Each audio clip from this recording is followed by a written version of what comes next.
വല്ല കവിതയോ കഥയാണോ എഴുതുന്നത്? കുറച്ച് കുസൃതിയും കുന്നായ്മയും ഉണ്ടെന്നേ ചന്ദ്രഭാനു പറഞ്ഞുള്ളൂ. എഴുതുന്ന അസുഖമുണ്ടെന്ന് ഭാനു പറഞ്ഞില്ലല്ലോ. ഞാൻ അതൊന്നുമല്ല എഴുതിയത്. മറ്റുള്ളവരെ ചിരിപ്പിക്കാൻ മഹാവിരുദാണെന്നാ കേട്ടത്.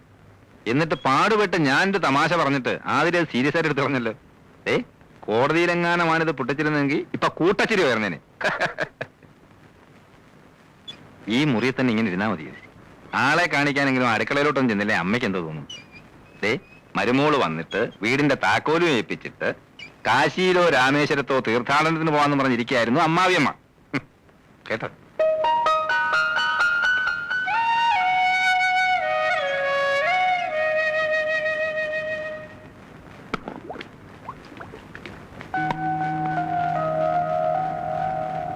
അടുക്കള കാര്യങ്ങളിൽ അമ്മയെ സഹായിച്ചിരുന്നത് അനിയത്തിയാണെന്ന് ഞാൻ അറിഞ്ഞു. അതുകൊണ്ടാ അടുക്കള കയറാനൊരു മടി. സാരമില്ല, അമ്മ എല്ലാം പഠിപ്പിച്ചു തരാം. ഇതാ മേശപ്പുറത്തോട്ട് വയ്ക്ക്. അമ്മയ്ക്ക് ചെയ്യാൻ വയ്യാഞ്ഞിട്ടല്ല, ഭാര്യമാര് വെച്ചു വിളമ്പുന്നത് കഴിക്കാനാ ഭർത്താക്കന്മാർക്ക് ഇഷ്ടം. അവരുടെ ഇഷ്ടാനിഷ്ടങ്ങൾ അറിഞ്ഞു പെരുമാറുന്നതാ ഒരു പെണ്ണിന്റെ മിടുക്ക്. അങ്ങനെയൊക്കെയാ നമ്മൾ അവരുടെ മനസ്സിൽ കടന്നുകൂടേണ്ടത്. എന്താ ചെയ്യേണ്ടതെന്ന് പറഞ്ഞാ മതി. ആദ്യമൊക്കെ ഞാനും ഇങ്ങനെയായിരുന്നു. അന്ന് പെൺകുട്ടികൾക്ക് ഇന്നുള്ള സ്വാതന്ത്ര്യമൊന്നും ഇല്ലല്ലോ. ഒരു വർഷം വല്ലാത്ത ശ്വാസം മുട്ടലായിരുന്നു. അത് ചെയ്താ കുറ്റമാകുമോ, ഇത് ചെയ്താ കുറ്റമാകുമോ എന്ന് ശങ്ക. അമ്മായിമ്മ പോരെന്നൊക്കെ കേട്ടിട്ടില്ലേ? അത് ശരിക്കും അനുഭവിച്ചു. അവരുടെ മുമ്പിൽ നേരെ നിന്ന് സംസാരിച്ചു തന്നെ 2 വർഷം കഴിഞ്ഞ.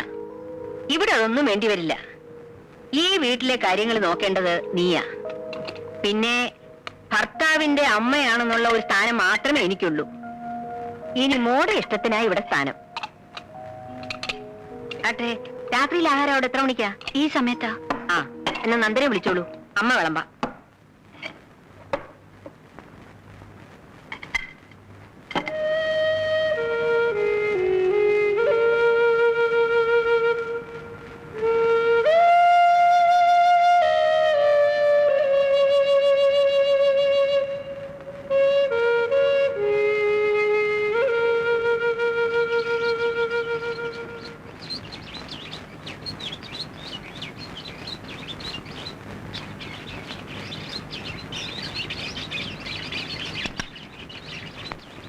ചായ ഇരുന്ന് തണുക്കുന്നു. അവൾ എണീറ്റില്ലേ മോനെ? ഉണർന്ന് കിടക്കാന്നാ തോന്നുന്നത്. എന്നാൽ ഇനി അവൾ എണീറ്റിട്ട് ചൂടാക്കാം. അമ്മേ, അമ്മ ശ്രദ്ധിച്ചോ? അവൾക്ക് എന്തോ ഒരു പ്രയാസം. വന്ന് കയറിയപ്പം മുതൽ ഞാൻ ശ്രദ്ധിക്കുന്നതാ. എന്തു പ്രയാസം? അമ്മ എന്നെ മറക്കണ്ട. അമ്മയ്ക്കും തോന്നിയില്ലേ? നമുക്ക് തെറ്റുപറ്റിയോ അമ്മേ?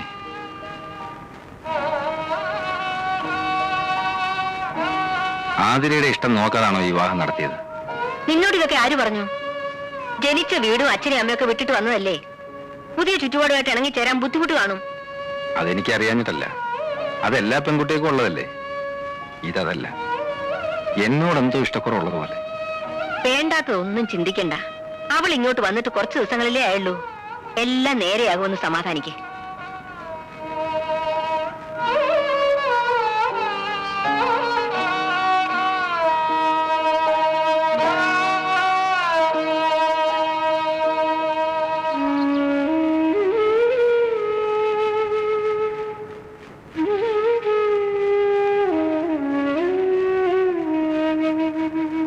ഇന്നെന്താ പല്ലുതേപ്പും കുളിയും ഒക്കെ വേണ്ടാന്ന് വെച്ചോ?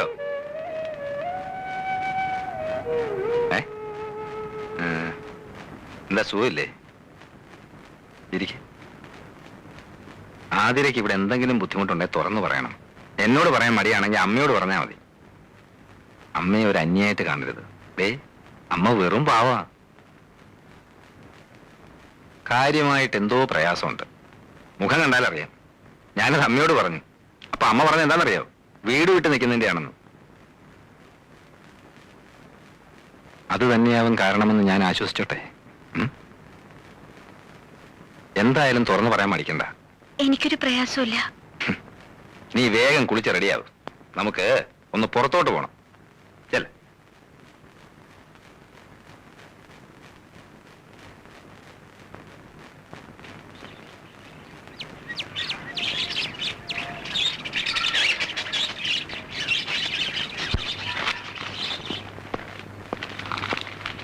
അല്ല, ഒരുങ്ങാൻ പറഞ്ഞിട്ട് ഒരുങ്ങിയില്ലേ? ഞാൻ മരുന്നില്ല. അതെന്താ? എനിക്ക് നല്ല മൂടില്ല. അതിന്റെ കാരണമാ ചോദിച്ചത്. ഇവിടെ കാലെടുത്ത് കുത്തി അന്ന് പോലെ ശ്രദ്ധിക്കുന്നതാ. എന്തെങ്കിലും ചോദിച്ചാൽ മറുപടിയില്ല. എപ്പോഴും ഇങ്ങനെ മോൻ വീർപ്പിച്ചിരിക്കാൻ ഇവിടെ ഉള്ളവർ എന്ത് തെറ്റ് ചെയ്തു? ഞാനും അമ്മയും. ഇനി ഞാൻ പെരുമാറുന്ന ഇഷ്ടമാവുന്നില്ല, അത് പറയണം. ഒന്നും മിണ്ടാതെയും പറയാതെ ഇരുന്ന നിന്റെ ഉള്ളിൽ ഇപ്പം എന്താണെന്ന് ഞാൻ അങ്ങനെ അറിയും. അതല്ല, ഈ കല്യാണത്തിന് നിനക്ക് ഇഷ്ടമല്ലായിരുന്നു എന്തുകൊണ്ട് നേരത്തെ തുറന്നു പറഞ്ഞില്ല? നന്ദ, പറയാതിരുന്ന പിന്നെ എങ്ങനെയാ അമ്മേ? അത് നിർത്ത്. കല്യാണം കഴിഞ്ഞിട്ട് അധിക ദിവസം ആയില്ല. ഒച്ചയെടുത്ത് അയൽവക്കാരെ കൊണ്ടൊന്നും പറയിപ്പിക്കണ്ട.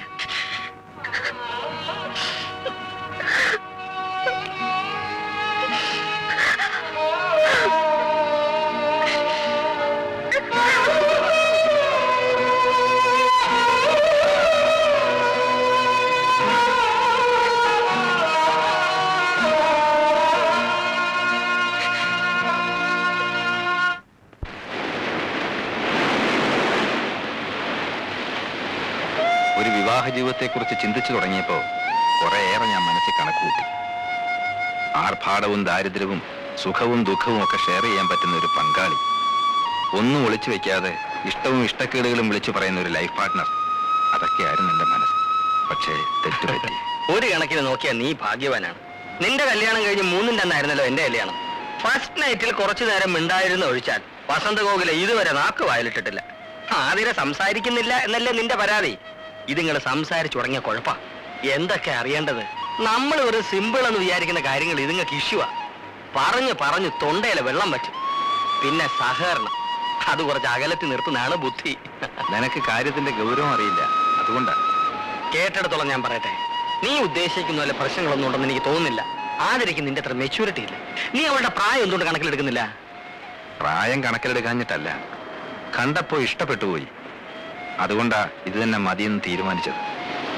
പക്ഷേ എന്റെ പൊസിഷനും പ്രായക്കൂടുതലും ഒന്നും അവളോടുള്ള പെരുമാറ്റത്തിൽ ഞാൻ കാണിച്ചിട്ടില്ല. പഠിച്ചോണ്ട് നടന്ന പെണ്ണല്ലേ, പ്രായത്തിൻ്റെതാന്ന് കരുതി നീ അങ്ങ് ക്ഷമിക്കും. 1-2 ദിവസം നീ മിണ്ടാനും പറയാനൊന്നും പോണ്ട. 3-ാമത്തെ ദിവസം അവൾ താനേ നിന്റെ അടുത്ത് വരും. ഷുവർ.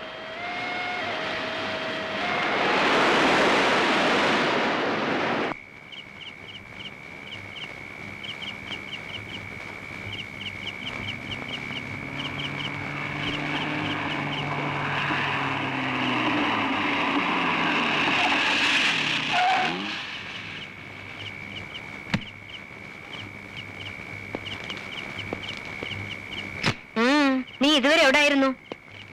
രാവിലെ ഒന്നും പറയാതെ ഇറങ്ങിപ്പോയതല്ലേ? വക്കീൽ ഓഫീസിൽ നിന്ന് ജമാല് വിളിച്ചിരുന്നു. നീ ഇന്ന് അങ്ങോട്ട് ചെന്നതേ ഇല്ലെന്ന് പറഞ്ഞല്ലോ. അങ്ങോട്ട് പോയില്ല. വൈകിട്ട് ഉണ്ണിയെ കണ്ടു. അവനുമായിട്ട് കുറച്ചു നേരം കടപ്പുറം സംസാരിച്ചിരുന്നു. ഉണ്ണി അവളെ കൊണ്ട് ഇങ്ങോട്ടൊന്നും വന്നില്ലല്ലോ. വരണ്ടാന്ന് ഞാൻ പറഞ്ഞിട്ടാ. ഇവിടെ ഇപ്പൊ ആരെ സൽക്കരിക്കാൻ പറ്റിയ അന്തരീക്ഷമല്ലല്ലോ. അവളെന്തേ? അവള് കിടന്നു. എല്ലാം കഴിച്ചോ? ഞാൻ നിർബന്ധിച്ചവൻ പേരിന് 2 വെറ്റ് കഴിച്ചു. വിവാഹം കഴിക്കാനായിരുന്നു ബഹളം. ഇപ്പൊ അമ്മയ്ക്ക് സന്തോഷമായല്ലോ.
നീ എന്തിനാ കരയുന്നത്? ഞാൻ അപ്പൊ തോന്നിയ വിഷമത്തിന് ഇന്നലെ എന്തൊക്കെയോ പറഞ്ഞു. ഒന്നും എന്റെ മനസ്സിലിരിക്കത്തില്ല. അതുകൊണ്ടാ. നീ എന്നോട് ക്ഷമിക്കേ. അച്ഛനെയും അമ്മയും കാണാത്തതിലുള്ള വിഷമമാണെങ്കിൽ നമുക്ക് വീട് വരെ ഒന്ന് പോവാം. വേണ്ട, ഇവിടെ തന്നെ ഇങ്ങനെ ഇരിക്കുന്നതാ കുഴപ്പം. പുറത്തേക്ക് ഇറങ്ങിയാൽ മനസ്സിന് അല്പം ആശ്വാസം കിട്ടും. ഇന്നലെ വിളിച്ചപ്പോ മൂടില്ല എന്ന് പറഞ്ഞു. ഇന്ന് മൂടുണ്ടെങ്കിൽ ഒരുങ്ങ. താല്പര്യമില്ലെങ്കിൽ വേണ്ട. എന്താ ചായ കുടിക്കാഞ്ഞത്?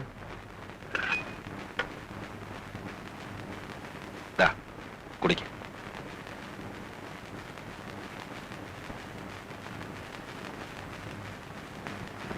നന്ദാ, ദേ ഭാനു വന്നിരിക്കുന്നു.